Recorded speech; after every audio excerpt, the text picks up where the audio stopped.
Kumain na ba kayo? Join me as I cook this yummy recipe. And these are the ingredients I'm going to use. At ang ating pong recipe for tonight ay ground pork and mushroom a la salpicao. So, ang recipe po ay nasa description po. Doon na lang po kayo magbase at depende na po sa inyong panglasa kung gaano karami ang mga gagamitin yung seasonings.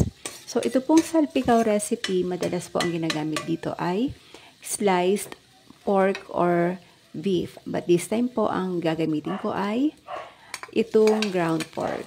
So, yan po. Enjoy watching!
At yan na po ang ating ground pork and mushroom a la salpicao.